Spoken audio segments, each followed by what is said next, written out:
ನಮಸ್ಕಾರ. ವಿಕೆ ಡಿಜಿಟಲ್ ನ್ಯೂಸ್ಗೆ ಸ್ವಾಗತ.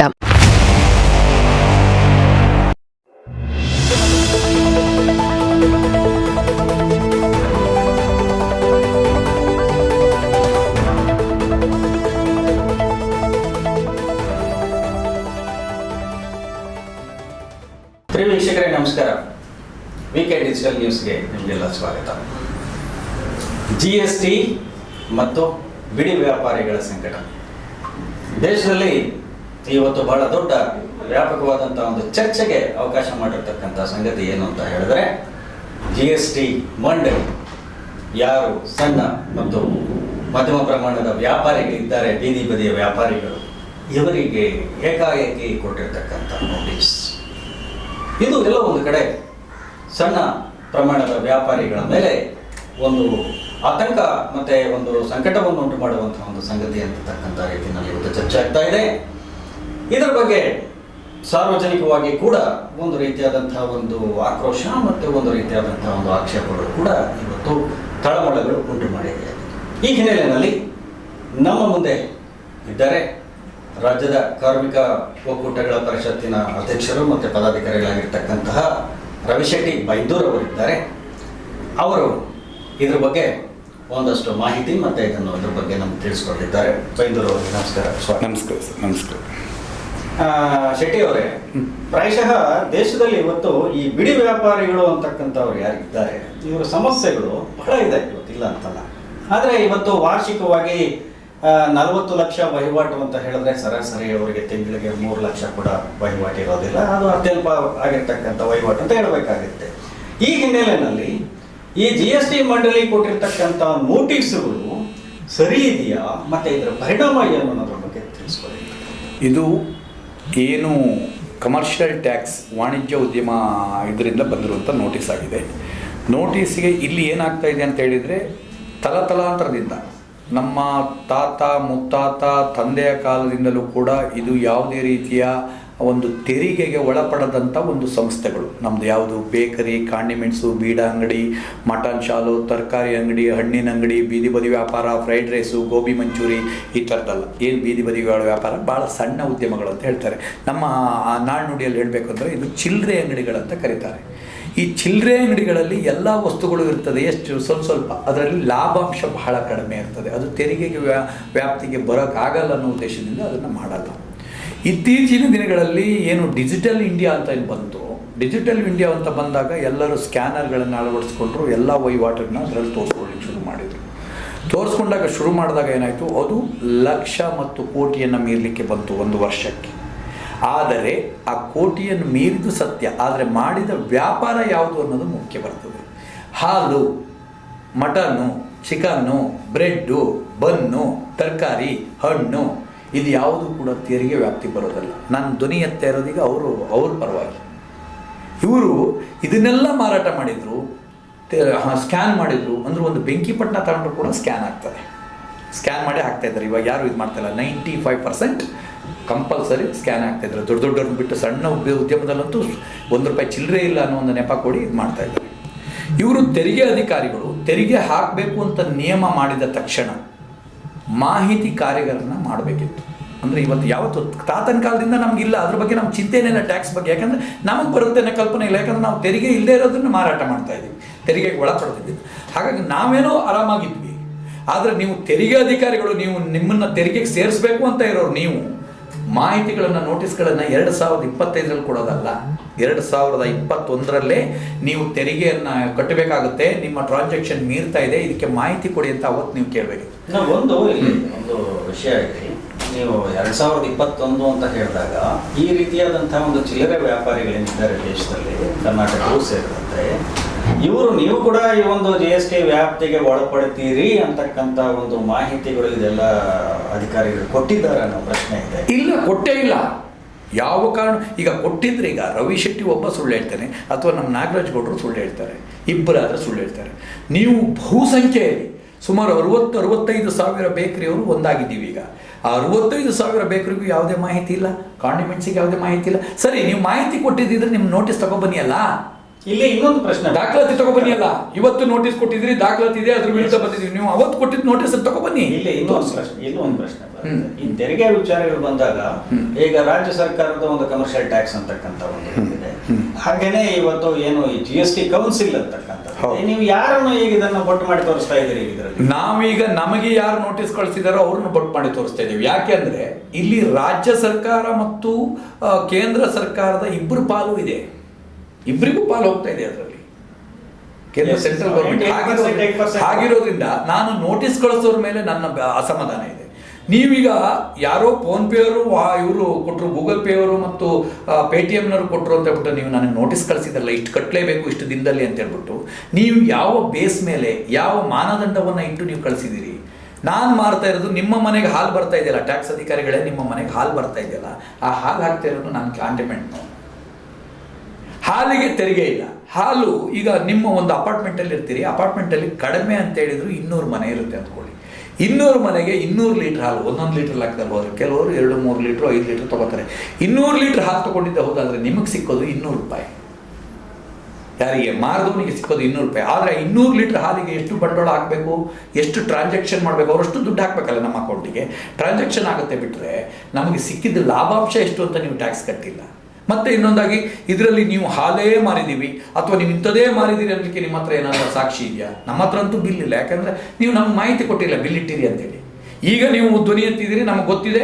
ಈಗ ಮುಂದಿನ ದಿನಗಳಲ್ಲಿ ನಾವು ಏನೇನು ಮಾಡಬೇಕು ಅಂತ ನಿಮ್ಮಿಂದ ಮಾಹಿತಿ ಪಡಿತೀವಿ. ಆದರೆ ಅವತ್ತು ಮಾಹಿತಿ ಕೊಡದ ಏಕಾಏಕಿ ನಮಗೆ 4 ವರ್ಷದಿಂದ, ಹಾಗಾದರೆ ನೀವು ಅಧಿಕಾರಿಗಳು ನೀವು ತೆರಿಗೆ ಇದಕ್ಕೆ ಕೊಟ್ಟಿಲ್ಲ ಸರ್, ತೆರಿಗೆ ಇಲಾಖೆ ಅಧಿಕಾರಿಗಳು ಸಂಬಳ ತಗೊಂಡಿಲ್ವಾ 4 ವರ್ಷದಿಂದ?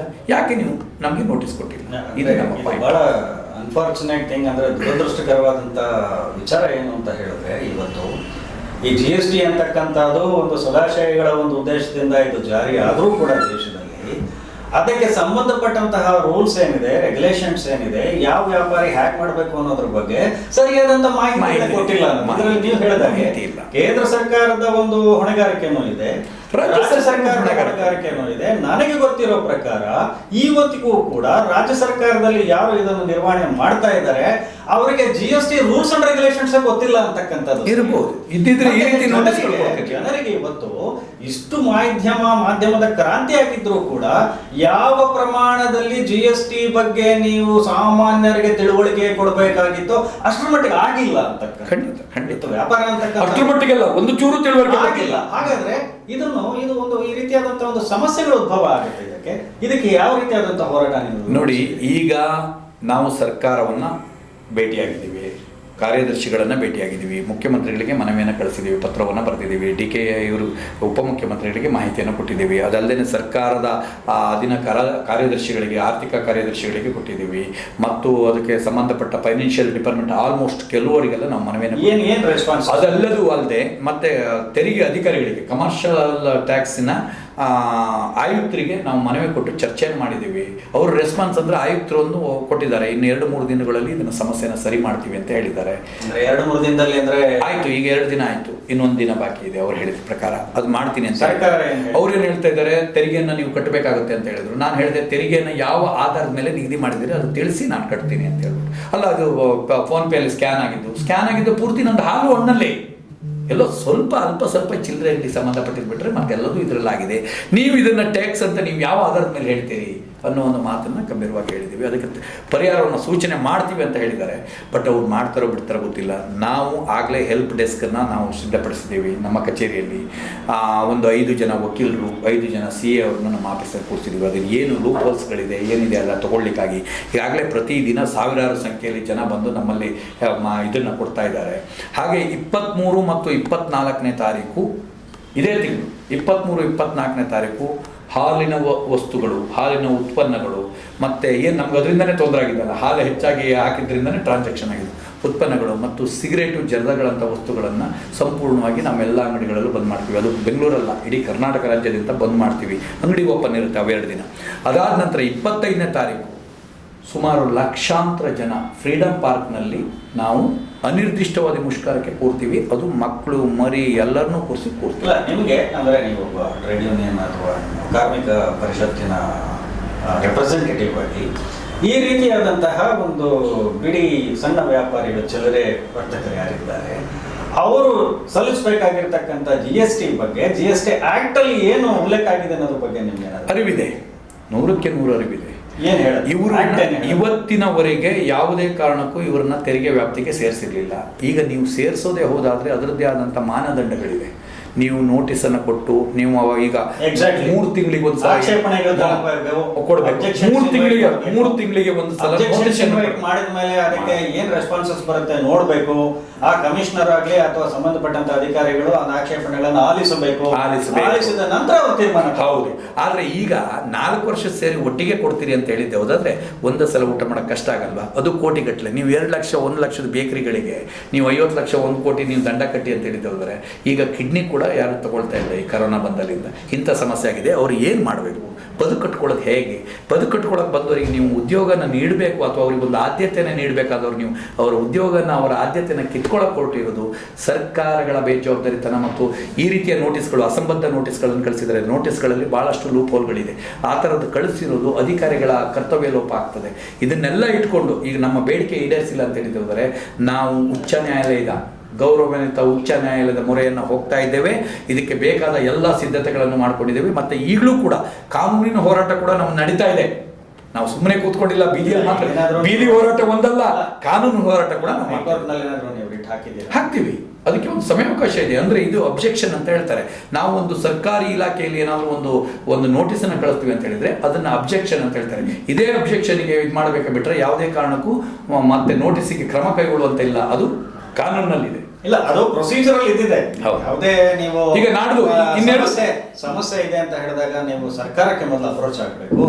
ಸಂಬಂಧಪಟ್ಟ ಅಧಿಕಾರಿಗಳು ಏನು ಆಕ್ಷನ್ ತಗೋತಾರೆ ಅನ್ನೋದು ಮೊದಲಿನಿಂದಲೇ ಅದು ರಿಡ್ರೆಸ್ ಆಗಿ ಆ ಒಂದು ಸ್ಟೇಜ್ ಆದ ನಂತರ ಅವರು ಏನು ಕ್ರಮ ತಗೊಳ್ಳಿಲ್ಲ ಅಂತ ಹೇಳಿದ್ರೆ ನೀವು ನ್ಯಾಯಾಲಯಕ್ಕೆ ಪ್ರೋಟೋಕಾಲ್ ಬರ್ತದೆ. ಅಂದ್ರೆ ಈಗ ಅಧಿಕಾರಿಗಳು, ಈಗ ಉದಾಹರಣೆಗೆ ಏನು ಕೇಂದ್ರ ಸರ್ಕಾರ ಮತ್ತೆ ರಾಜ್ಯ ಸರ್ಕಾರ ನಿಮ್ಮ ಬೇಡಿಕೆ ಬೇಡಿಕೆ ಒಂದು ಜಿನೈನ್ ಆಗಿದೆ, ಇಲ್ಲ ಅಂತಲ್ಲ, ಯಾವುದೇ ರೀತಿಯಾದಂತಹ ಒಂದು ಕ್ರಮ ತೆಗೆದುಕೊಳ್ಳೋದಿಲ್ಲ ಅಂತ ಹೇಳ್ತಾರೆ. ಮುಂದೆ ಅಲ್ಲ, ತಕ್ಷಣ ಕೋರ್ಟು ನ್ಯಾಯಾಲಯ ಇದೆ. ಅಲ್ಲ, ಅದಕ್ಕಿಂತ ಮುಖ್ಯವಾಗಿ ಈ ಕರ್ನಾಟಕದಲ್ಲಿ ಫಸ್ಟ್ ಹೋರಾಟಕ್ಕೆ ಕೈಗೊಂಡಿದ್ದೀವಿ. ಈಗಾಗಲೇ ಮಾಧ್ಯಮದ ಮುಖಾಂತರ ಇಡೀ ನಾಡಿನ ಪ್ರತಿಯೊಬ್ಬ ವ್ಯಕ್ತಿಗೂ ಇದು ತಲುಪಿದೆ. ಈಗ ಏನು ನೀವೇನು ಸ್ಪೆಷಲ್ ನೋಟಿಸ್ ಎಲ್ಲರಿಗೂ ಕೊಡಬೇಕಾದ ಅವಶ್ಯಕತೆ ಇಲ್ಲ. ಯಾರ್ಯಾರಿಗೆ ನೋಟಿಸ್ಗಳನ್ನು ಕೊಡಬೇಕು, ಯಾರ್ಯಾರಿಗೆ ನಾವು ಮನವಿಯನ್ನು ಕೊಡಬೇಕು, ಯಾರ್ಯಾರಿಗೆ ನಾವು ಅರ್ಜಿಯನ್ನು ಕೊಡಬೇಕು ಅದೆಲ್ಲರೂ ಕೊಟ್ಟಿದ್ದೀವಿ. ಅದಕ್ಕೆ ಒಂದು ಸಮಯಾವಕಾಶ ಅಂತ ಇರ್ತದೆ, 7 ರಿಂದ 10 ದಿನ ಅಂತ ಒಂದು ವರ್ಕಿಂಗ್ ಡೇಸ್ ಅಂತ ಇರ್ತದೆ. ಅದನ್ನು ಗಡುವನ್ನು ಕೂಡ ಕೊಟ್ಟಿದ್ದೀವಿ. ಆ ಗಡುವು ಇದು ಮಾಡಿಲ್ಲ ಅಂದರೆ ಒಂದು ನಾವು ಕಾನೂನುಬದ್ಧವಾದ ಹೋರಾಟಕ್ಕೆ ಹೋಗ್ತೀವಿ, ಎರಡನೇದಾಗಿ ಬೀದಿಗಿಳಿದು ಕೂಡ ಹೋರಾಟವನ್ನು ಮಾಡ್ತೀವಿ. ಈಗ ಬೆಂಗಳೂರು ಸೇರಿದಂತೆ ಈ ರೀತಿಯಾದಂತಹ ವರ್ತಕರ ಸಂಖ್ಯೆ ಎಷ್ಟು? ನಮ್ಮ ವ್ಯಾಪ್ತಿಯಲ್ಲಿ ಬಂದಿರೋದು 60 ರಿಂದ 65 ಸಾವಿರ ಇದೆ. 1.5 ಲಕ್ಷದವರೆಗೆ ಇದೆ ಪ್ರತಿದಿನ. ಹೌದು, ಸ್ಟೇಟಲ್ಲಿ ಇದೆ. ಪ್ರತಿದಿನ 100 ರಿಂದ 150 ಕೋಟಿ, ಅಂದಾಜು 100 ರಿಂದ 150 ಕೋಟಿ ವಹಿವಾಟನ್ನು ನಮ್ಮ ಸಣ್ಣ ಹೋರಾಟ ಬರೀ ಬೆಂಗಳೂರಿಗೆ ಇಲ್ಲ, ಇಡೀ ಕರ್ನಾಟಕ ರಾಜ್ಯ. ಅದು ಬೇಕರಿ ಮತ್ತು ಕಾಂಡಿಮೆಂಟ್ಸ್ ಬೀಡಂಗಡಿಯವರಿಗೆ ಮಾತ್ರ ಅಂತ ತಿಳ್ಕೊಬೇಡಿ. ಇಡೀ ಕರ್ನಾಟಕ ರಾಜ್ಯದಲ್ಲಿರುವ ಯಾರು ಸಣ್ಣ ಉದ್ದಿಮೆದಾರರಿದ್ದಾರೋ ಅವರು ಎಲ್ರಿಗೂ, ಶೆಟ್ರು, ಗೌಡ್ರು, ಭಟ್ರು, ಕರಾವಳಿಗರು, ಅವರು ಎಲ್ಲರೂ ಸೇರಿ ಸಮಸ್ತ ಕರ್ನಾಟಕದ ಈ ನೊಂದ ಉದ್ಯಮಿಗಳ ಪರವಾಗಿ, ಸಣ್ಣ ಉದ್ಯಮಿಗಳ ಪರವಾಗಿ ಕರ್ನಾಟಕ ರಾಜ್ಯ ಕಾರ್ಮಿಕ ಪರಿಷತ್ ಧ್ವನಿ ಎತ್ತಿದೆ.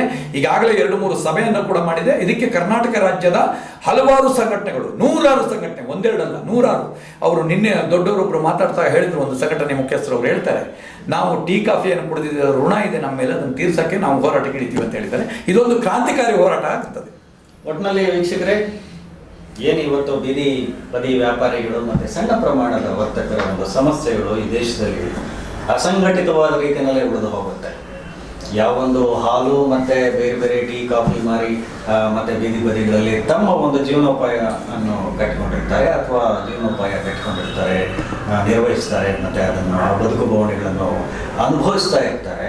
ಅಂಥವರ ಪರವಾಗಿ ಮತ್ತೆ ಈ ಕೇಂದ್ರ ಮತ್ತು ರಾಜ್ಯ ಸರ್ಕಾರಗಳು ಯಾವಾಗ ಹೊಣೆಗಾರಿಕೆಯನ್ನು ಮರೆತು ನಿದ್ದೆ ಮಾಡಿದಾಗ ಇಂತಹ ಹೋರಾಟಗಳು ಅನಿವಾರ್ಯ ಆಗುತ್ತೆ. ಮುಂದಿನ ದಿನಗಳಲ್ಲಿ ಇದು ಯಾವ ರೀತಿಯಾದಂತಹ ಒಂದು ಸ್ವರೂಪ ತೆಗೆದುಕೊಳ್ಳುತ್ತೆ, ಕೇಂದ್ರ ಮತ್ತು ರಾಜ್ಯ ಸರ್ಕಾರ ಈ ಒಂದು ಕಾರ್ಮಿಕರ ಬಿಡಿ ವ್ಯಾಪಾರಿಗಳ ಒಂದು ಅಳಲು ಮತ್ತೆ ಸಮಸ್ಯೆಗೆ ಯಾವ ರೀತಿಯಾದಂತಹ ಒಂದು ಪರಿಹಾರ ಸೂಚಿಸುತ್ತೆ ಅಂತಕ್ಕಂಥದ್ದನ್ನು ನಾವು ಮುಂದೆ ಕಾದು ನೋಡಬೇಕಾಗುತ್ತೆ. ನಮ್ಮ ಸ್ಟುಡಿಯೋನಲ್ಲಿ ಇದುವರೆಗೆ ಬಂದು ನಮ್ಮ ಜೊತೆ ಈ ವಿಚಾರವನ್ನು ಹಂಚಿಕೊಂಡಿದ್ದಕ್ಕಾಗಿ ನಾವು ಅವರಿಗೆ ಧನ್ಯವಾದಗಳು ಸರ್. ಇವತ್ತು ಏನಾಗಿದೆ ಅಂತಂದರೆ ಈ ನಾಡಲ್ಲಿ ಇಡೀ ಕರ್ನಾಟಕದಲ್ಲಿ ಈ ಸಣ್ಣ ಪುಟ್ಟ ಬಿಸ್ನೆಸ್ಸು ಅಂದರೆ ಹಿಂದೆ ಹೇಳೋರು ಚಿಲ್ಲರೆ ಬಿಸ್ನೆಸ್ ಅಂತೇಳಿ, ಚಿಲ್ಲರೆ ಅಂಗಡಿ ಅಂತ ಹೇಳೋರು, ಬೀಡಿ, ಸಿಗರೇಟು, ಟೀ, ಕಾಫಿ ಇದನ್ನೆಲ್ಲ ಮಾರೋರು. ಮತ್ತು ಪಫ್ಸು, ಬ್ರೆಡ್ಡು, ಹಣ್ಣು ಅವ್ರಿಗೆಲ್ಲೂ ಟ್ಯಾಕ್ಸ್ ಇರಲಿಲ್ಲ. ಯಾಕೆ ಅರ್ಥ ಆಗ್ತಿಲ್ಲ. ಜಿಡಾರಾಗಿ ಇನ್ಕಮ್ ಟ್ಯಾಕ್ಸ್ ಅವ್ರು ಕೊಟ್ಟರು, ಸೇಲ್ ಟ್ಯಾಕ್ಸ್ ಅವ್ರು ತಂದು ನೋಟಿಸ್ ಕೊಟ್ಟಾರೆ, ರಾಜ್ಯ ಸರ್ಕಾರ ಕಡೆಯಿಂದ ಬಂದು. ಈಗ ಅವ್ರು ಹೇಳ್ತಾರೆ ನೀವು ಕೇಂದ್ರನ ಕೇಳ್ಕೊಳ್ಳಿ, ಅವ್ರು ಮಾಡಿದ್ದು GST ಅಂತ ಹೇಳ್ತಾರೆ. ಆದರೆ ನಾನು ಕೇಳೋದು ಏನಂತಂತಂದರೆ, ನಮಗೆ ನೋಟಿಸ್ ಕೊಟ್ಟವ್ರ ಹತ್ರ ನಾವು ಕೇಳ್ಕೊಳ್ಬೋದು, ನೀವು ಯಾವ ಆಧಾರದ ಮೇಲೆ ಕೊಟ್ರಿ. ಸ್ವಾಮಿ ನಾವು ಕೇಳಲಿಲ್ಲ. ದಿನ 10 ರೂಪಾಯಿ 100 ರೂಪಾಯಿ ವ್ಯಾಪಾರ ಆಗಿದ್ದರೆ 10 ರೂಪಾಯಿ ಸಾಕಿತ್ತು, ನಮ್ಮ ಕುಟುಂಬ ನಡ್ಕೊಂಡು ಹೋಗ್ತಿತ್ತು. ಈ ಫೋನ್ಪೇ, ಈ ಗೂಗಲ್ ಪೇ ಇದನ್ನೆಲ್ಲ ತಂದು ಇವತ್ತು ನಮ್ಮ ಸಮಾಜದಲ್ಲಿ ನಮ್ಮನ್ನು ಕಳ್ಳರು ಮಾಡಿದ್ರೆ, ನಾವು ಕಳ್ಳರಲ್ಲ, ಸಾಮಾಜಿಕವಾಗಿ ನಾವು ಹೇಳ್ಬೇಕಂತಂದರೆ ನಾವು ಪ್ರಾಮಾಣಿಕವಾಗಿ ದುಡಿತಾ ಇದ್ದೀವಿ, ಪ್ರಾಮಾಣಿಕವಾಗಿ ದುಡಿತಾ ಇದ್ದೀವಿ. ನಾವು ದುಡಿಯೋದ್ರಲ್ಲಿ ಯಾರಿಗೂ ಮೋಸ ಮಾಡಿಲ್ಲ, ಕಳ್ಳ ಮಾಲ್ ಅಲ್ಲ. ಯಾವುದೇ ತೊಗೊಳ್ಳಿ ನೋಡಿರಿ, ನಾವು ಇವತ್ತು ಟ್ಯಾಕ್ಸ್ ಕಟ್ಟಿದ ಐಟಮ್ ನಾವು ತರ್ತಾ ಇದ್ದೀವಿ. ಸಕ್ಕರೆ ಇರ್ಬೋದು, ಹಾಲು ಇರ್ಬೋದು, ಆಮೇಲೆ ಟೀ ಪುಡಿ ಇರ್ಬೋದು, ಮತ್ತು ಎಲ್ಲ ಸಾಮಗ್ರಿಗಳಿಗೂ ನಾವು ಟ್ಯಾಕ್ಸ್ ಕಟ್ಟಿ ತರ್ತೀವಿ. 2021ರಿಂದ ನಾನು ಕೇಳೋದು, ಈ ಸರ್ಕಾರ ಈ ಟ್ಯಾಕ್ಸ್ ಆಫೀಸರ್ಗಳೇನು ಕತ್ತೆ ಕಾಯ್ತಾ ಇದ್ರು ಅನ್ನೋಂಥ ಪ್ರಶ್ನೆ ಕೇಳಬೇಕಾಗ್ತದೆ. ಯಾಕಂದರೆ ಅವತ್ತಿಂದ ಅವ್ರು ನೋಟಿಸ್ ಕೊಟ್ಟು, ನಿಮ್ಮ ಸಂಸ್ಥೆಯಲ್ಲಿ ಇಷ್ಟಿದೆ, ನಿನ್ನ ಅಂಗಡಿಲಿ ಇಷ್ಟು ವ್ಯಾಪಾರ ಮಾಡ್ತಿದ್ಯಾ, ಇಷ್ಟು ಟ್ಯಾಕ್ಸ್ ಬರ್ತದೆ, ನೀನು ಕಟ್ಟಬೇಕಂತಲ್ಲ. ಒಂದು 3 ತಿಂಗಳಿಗೆ ಒಂದು ಸಲ ಅವ್ರು ಏನಾರು ಬಂದು ನನ್ನ ಅಂಗಡಿ ಬಾಗಿಲಲ್ಲಿ ಬಂದು ಹೇಳಿದರೆ ಖಂಡಿತವಾಗಿ ನಾನು ಕಟ್ಟಲ್ಲ ಅಂತ ಇರಲಿಲ್ಲ. 1 ರೂಪಾಯಿ ನಾನು ತಿಂದಾಗ ಅದರಲ್ಲಿ 20 ಪೈಸೆನೋ 30 ಪೈಸೆನೋ ಅದಕ್ಕೆ ಇಡಬೇಕಾಗಿದ್ದನ್ನು ಇಟ್ಕೊಂಡು ಹೋಗ್ತಿದ್ದೆ. ನನ್ನ ಕುಟುಂಬ ನೆರವು, ನನ್ನ ಅಂಗಡಿ ಬಾಡಿಗೆ, ನನ್ನ ಪ್ರತಿಯೊಂದನ್ನು ನೋಡಿಕೊಂಡು. ಯಾಕಂತಂದ್ರೆ ನಾನೇನಾಗ ಯಾವುದೂ ಪ್ರಿಪೇರ್ ಮಾಡಲ್ಲ, ಎಲ್ಲ ಆಚೆಯಿಂದ ತಂದು ನಾನು ರೆಡಿ ಮಾಡಿಕೊಡೋದು. ಆ ರೆಡಿ ಮಾಡಿಕೊಡೋ ವಸ್ತು ಮೇಲೆ ಇವತ್ತು ಇವರು ಇಷ್ಟು ನೀನು ವ್ಯಾಪಾರ ಮಾಡಿದೀಯಾ, 30 ಲಕ್ಷ ಕೊಟ್ಟು, 55 ಲಕ್ಷ ಕೊಟ್ಟು, 40 ಲಕ್ಷ ಕೊಟ್ಟು ಅಂತ ಹೇಳ್ಕೊಂಡು ಇವತ್ತು ಒತ್ತಡ ತರ್ತಾ ಇದ್ದೀರಲ್ಲ, ಇದು ನೀವು ಮಾಡ್ತಿರೋದು ಮರಣ ಶಾಸನ. ಯಾಕಂತಂದರೆ ಬಡವರ ಮೇಲೆ ಯಾವತ್ತೂ ಈ ಥರದ್ದು ಬಡ ವರ್ಗದವರು ನಿಜವಾಗ್ಲೂ ಹೇಳ್ತೀರಿ, ಯಾರು ಶ್ರೀಮಂತರು ದೊಡ್ಡವ್ರು ಬಂದು ಟೀ ಕುಡಿಯಲ್ಲ ಅಥವಾ ಪಫ್ಸ್ ತಿನ್ನಲ್ಲ, ಕಾಫಿ ಕುಡಿಯಲ್ಲ, ಇದಿಲ್ಲ. ಬರೋರೆಲ್ಲ ಮಧ್ಯಮ ವರ್ಗದವರು, ಬಡವರು ಬಂದು ಇವತ್ತು ಟೀ ಕುಡ್ಕೊಂಡು ಕಾಫಿ ಕುಡ್ಕೊಂಡು ಏನೋ ಸಣ್ಣದ ವ್ಯಾಪಾರ ಕೊಟ್ಟು ಹೋಗ್ತಾರೆ. ಇವತ್ತು ಏನಾಗಿದೆ, ಎಲ್ಲ ಗೂಗಲ್ ಪೇ ಮಾಡೋಕ್ಕೆ ಹೋಗಿ, ಈ ಫೋನ್ಪೇ ಮಾಡೋಕ್ಕೆ ಹೋಗಿ ಏನಂದರು ಫ್ರೀ ಕೊಟ್ಟರು, ನೀವೇನು ದುಡ್ಡು ಕಟ್ಟೋಂಗಿಲ್ಲ, ಇದು ಪೇ ಮಾಡ್ಕೊಂಡ್ರೆ ನಿಮ್ಮ ಅಕೌಂಟಿಗೆ ಹೋಗ್ತದೆ, ನಿಮ್ಮ ನಂಬರ್ನ. ಆದರೆ ಇಂಥ ಕಳ್ಳರು ನಾವಾಗಲಿಲ್ಲ. ಕಳ್ಳರು ಇವತ್ತು ಮಾಡಿದ್ರೆ ಯಾರು ಹೇಳಿ, ಗೂಗಲ್ ಪೇಯರು, ಫೋನ್ಪೇಯರು ಮಾಡಿದಂಥ ಕೆಲಸಕ್ಕೆ ಕಳ್ಳರು ಅವ್ರು ಆಗಬೇಕಾಗಿದೆ. ನಾವು ಅದು ಕಳ್ಳರಲ್ಲ, ನಾವು ನೇರವಾಗಿದ್ದೀವಿ. 10 ರೂಪಾಯಿ ಬಂದರೆ 10 ರೂಪಾಯಿ ಬಂದಿರಂತೀವಿ. ಅದು 10 ರೂಪಾಯಿ ನಮ್ಮ ಲಾಭ ಅಲ್ಲ, ನಂಗೆ ಅದ್ರಲ್ಲಿ ಸಿಗೋದು ಏನೊಂದು 50 ಪೈಸೆ ಸಿಗ್ಬೋದು. ನೀನು 900 ರೂಪಾಯಿನೂ ನನ್ನ ಎಲ್ಲ ಆ ಪದಾರ್ಥದಕ್ಕೆ ಹೋಗಿ ಸೇರ್ತದೆ. ಹಾಗಿದ್ದಾಗ 50 ಪೈಸೆ ತಿನ್ನೋಕ್ಕೆ ಹೋಗಿ ಇವತ್ತು ನೀವು 10 ರೂಪಾಯಿದು ನೀವು ಕಟ್ಟಬೇಕಂತ ಹೇಳಿದ್ರೆ, ನಾನು ಎಲ್ಲಿಗೆ ಹೋಗಿ 900 ರೂಪಾಯಿದು ನೀವು ಸೇರಿಸ್ಕೊಡ್ತಾ ಇದ್ದೀರಿ. ಇವತ್ತು ನಾನು ಏನಾಗಬೇಕು ಹೇಳಿ, ನಮ್ಮ ಕುಟುಂಬದ ಎಲ್ಲರೂ ಹೋಗಿ ಏನಾದ್ರು ಹೆಚ್ಚು ಕಮ್ಮಿ ಮಾಡ್ಕೋಬೇಕಂತ ಪರಿಸ್ಥಿತಿ ಬಂದದ್ದು ಆಗಲ್ಲ. ನನ್ನ ಬೇಕ್ರಿ ಅಥವಾ ನನ್ನ ಗಾಡಿನ ಸ್ಟೋರು ನಾನು ನಾಳೆ ಮಾರ್ತೀನಿ ಅಂದರೆ ಅದಕ್ಕೆ 5 ಲಕ್ಷ 7 ಲಕ್ಷ ಅಥವಾ 3 ಲಕ್ಷ ಬೆಲೆ ಬೀಳಬಹುದು. ಆದರೆ 55 ಲಕ್ಷ ನೀನು ಕಟ್ಟಬೇಕು, ಇಲ್ಲಾಂದ್ರೆ ಅಂಗಡಿ ಬಂದ್ ಮಾಡ್ತೀನಿ ಅಂತೇಳಿ 3 ದಿವಸ ನೋಟಿಸ್ ಕೊಡೋದು, 5 ದಿನ 15 ದಿವಸ ಕೆಲವರಿಗೆ ಕೊಟ್ಟಿದ್ದಾರೆ. ಇದು ಆಗಬಾರ್ದು. ಈ ಕೂಡಲೇ ಸರ್ಕಾರ ಅದ್ರ ಬಗ್ಗೆ ಗಮನ ಹರಿಸಿ ಇದಕ್ಕೇನು ಮನದಂಡನೆ ಮಾಡಬೇಕು, ಇವನ್ನೆಲ್ಲ ಇದೆ ನೀನು ಮುಂದೆ ಕಟ್ಟಬೇಕಾ, ಖಂಡಿತ ಕಟ್ತಾರೆ. ಇಲ್ಲಿವರೆಗೆ ಏನಿದೆ ಅದನ್ನು ಮನ್ನಾ ಮಾಡ್ಬೇಕಂತೇಳಿ ನಿಮ್ಮ ಒಂದು ಇದ್ರ ಮುಖಾಂತರ ಕೇಳ್ಕೊಳ್ತಾ ಇದ್ದೀನಿ. ಯಾಕಂದರೆ ನಾನು ಜನಕ್ಕೆ ಅನ್ಯಾಯ ಮಾಡಬೇಡಿ ಸ್ವಾಮಿ. ನಾವು ನಿಮ್ಮ ಹತ್ರ ಬಸ್ ಫ್ರೀ ಕೇಳಲ್ಲ, ಕರೆಂಟ್ ಫ್ರೀ ಕೇಳಲ್ಲ, 2,000 ಕೇಳಲ್ಲ, ಆಯಿತಾ? ಇದನ್ನೆಲ್ಲ ನೀವು ಎಲ್ಲೋ ಒಂದು ಕಡೆ ಹೋಗಿ ಮಾಡಿ ಅದಕ್ಕೆ ಹೊರೆ ಆಗಿದೆ ಅಂತೇಳಿ ಬಂದು ನಮ್ಮ ಮೇಲೆ ಬರ ಹೇಳಿದ್ರೆ ನಾವೇನಾಗಬೇಕು ಹೇಳಿ, ಫ್ಯಾಮಿಲಿ ಕುಟುಂಬ ಸಮೇತ ವಿಷಯ ತೊಗೊಂಡು ಎಲ್ಲರೂ ಏನಾದ್ರು ಮಾಡ್ಕೋಬೇಕಾಗಂತ ಪರಿಸ್ಥಿತಿ ಇದೆ. ದಯವಿಟ್ಟು ಅದಕ್ಕೆ ಅವಕಾಶ ಕೊಡಬೇಡಿ. ನಮ್ಮ ಕರ್ನಾಟಕ ಸರ್ಕಾರದಲ್ಲಿ ಕೇಳ್ಕೊಳೋದು ಅಷ್ಟೇ, ಯಾಕಂದರೆ ಒಬ್ಬರ ಹೆಸರು ಹೇಳೋಕ್ಕೆ ಹೋಗೋದಿಲ್ಲ. ಕೇಂದ್ರ ಸರ್ಕಾರದಲ್ಲಿ ಕೇಳೋದಷ್ಟೇ. ಇದನ್ನು ಮನದಟ್ಟಾಗಿ ಇದಕ್ಕೆ ತಕ್ಷಣ ಒಂದು ಕ್ರಮ ಆಗಬೇಕು. ಬಡವನು ಉಳಿಯೋಬೇಕು, ಬದುಕಬೇಕು, ಬಾಳಬೇಕು. ನಿಮ್ಮ ಮುಂದೆ ಅವ್ರು ಬದುಕೋ ಥರದಲ್ಲಿ ಒಂದು ವ್ಯವಸ್ಥಿತ ಮಾಡಿಕೊಡಿ. ಮುಂದೆ ಏನು ಕಟ್ಟಬೇಕಾಗಿದೆ ನೀವು ಮಾಡಿರಿ ಜಾರಿ, ಅದನ್ನು ಖಂಡಿತವಾಗಿ ಯಾರೂ ಇಲ್ಲ ಅಂತ ಹೇಳಲ್ಲ. ದೊಡ್ಡದಿಲ್ಲ ಅಂದರೆ ಸಣ್ಣದಾಗಿ ಕಟ್ಕೊಂಡು ಹೋಗೋಂಥ ಕೆಲಸನ ನಮ್ಮ ಬೇಕರಿಯವರು, ಬೀಡಿ ಅಂಗಡಿಯವರು, ಕಾನ್ವೆಂಟ್ ಸ್ಟೋರವರು ಎಲ್ಲ, ಮತ್ತು ಹೂ ಮಾರೋರು, ತರಕಾರಿ ಮಾರೋರು, ಮಟನ್ ಮಾಡೋರು, ಕೋಳಿ ಮಾರೋರು, ಪ್ರತಿಯೊಬ್ಬರು ಆ ಕೆಲಸ ಮಾಡ್ತಾರೆ. ಅದೊಂದು ನಿಮಗೆ ಅನುಕೂಲ ಮಾಡಿಕೊಡಿ ಅಂತೇಳಿ ನಿಮ್ಮಲ್ಲಿ ಕೇಳ್ಕೊಳ್ತೀವಿ.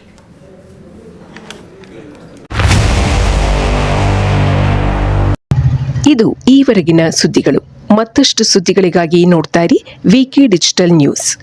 ವೀಕ್ಷಕರೇ, ವಿಕೆ ಡಿಜಿಟಲ್ ನ್ಯೂಸ್ ಯೂಟ್ಯೂಬ್ ಚಾನಲ್ ಅನ್ನು ಲೈಕ್ ಮಾಡಿ, ಸಬ್ಸ್ಕ್ರೈಬ್ ಮಾಡಿ ಮತ್ತು ಹೆಚ್ಚಿನ ಜನರಿಗೆ ಶೇರ್ ಮಾಡಿ.